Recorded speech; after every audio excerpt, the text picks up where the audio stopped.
नोएडा के जेवर एयरपोर्ट को देश के पहले ट्रांजिट हब के तौर पर विकसित किया जा रहा है। स्विट्जरलैंड के ज्यूरिक एयरपोर्ट की तर्ज पर जेवर एयरपोर्ट को तैयार किया जा रहा है, तो वहीं एयरपोर्ट पर पैसेंजर और फ्लाइट हैंडलिंग कंपेबिलिटीज को भी विश्व स्तरीय बनाया जा सके, इसको लेकर के पूरी तैयारी की जा रही है। देखिए रिपोर्ट।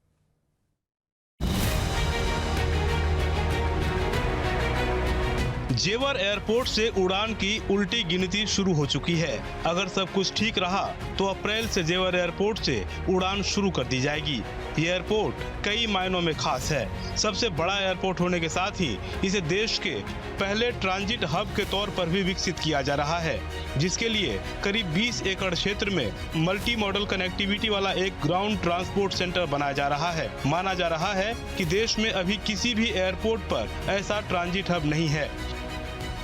जेवर एयरपोर्ट को ज्यूरिक एयरपोर्ट की तर्ज पर बसाया जाना, यहाँ पर आने वाले पब्लिक ट्रांसपोर्ट जैसे बस, टैक्सी या तमाम जो गाड़ियाँ हैं वो एयरपोर्ट के अंदर टर्मिनल बिल्डिंग तक जा सकेंगी। टर्मिनल 1 और टर्मिनल 2 के बीच में 20 एकड़ में पार्किंग की व्यवस्था की गई है, जहाँ पर काफ़ी तादाद में बसें और कारों को खड़े करने की व्यवस्था है। इसके अलावा एयरपोर्ट में काम करने वाले तकरीबन 3500 कर्मचारियों के 2 पहिया वाहन भी यहाँ पर खड़े किए जा सकेंगे। इसके अलावा एयरपोर्ट पर पहुँचने वाली बस, टैक्सी या तमाम जो अपने संसाधनों से लोग पहुंचेंगे, उसके लिए पार्किंग व्यवस्था के साथ साथ बेहतर कनेक्टिविटी बनाने के लिए दिल्ली के IGI एयरपोर्ट के साथ साथ पश्चिमी उत्तर प्रदेश के अलग अलग जिलों से कनेक्टिविटी होगी। नोएडा, ग्रेटर नोएडा और यमुना प्राधिकरण द्वारा चलाई जाने वाली 500 ई बसों को भी एयरपोर्ट से जोड़ा जाएगा।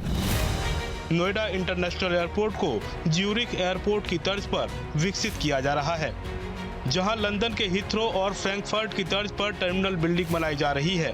ज्यूरिक हवाई अड्डे की तर्ज पर यहां ट्रांसपोर्टेशन सेंटर विकसित किया जाएगा। टर्मिनल बिल्डिंग 1 और 2 के बीच 20 एकड़ में पार्किंग की व्यवस्था होगी। पार्किंग में 40 से अधिक बस और 4500 कारें खड़ी हो सकेंगी। इसके अलावा 3500 कर्मचारियों के 2 पहिया वाहनों के लिए भी पार्किंग की व्यवस्था होगी।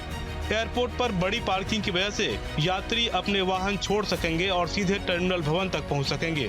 GTC में यात्री वाहनों, टैक्सियों और बसों के लिए पार्किंग, इसके भूमिगत खंड में मेट्रो और हाई स्पीड रेल स्टेशन होंगे, जबकि इसमें भूतल और ऊपरी मंजिल पर रेस्टोरेंट और लॉन्ज के साथ एक बड़ा कॉन्कोर्स एरिया होगा।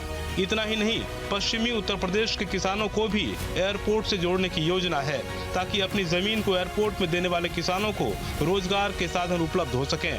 इसके लिए एयरपोर्ट के पास एग्रो हब और डेयरी स्थापित की जाएगी। 300 और 130 एकड़ में हर्बल और फूड पार्क विकसित होगा।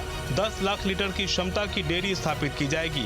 पतंजलि मेगा फूड पार्क में 937 करोड़ रुपए का निवेश करेगी। 498 करोड़ रुपए की लागत से फूड प्रोसेसिंग यूनिट तैयार की जाएगी।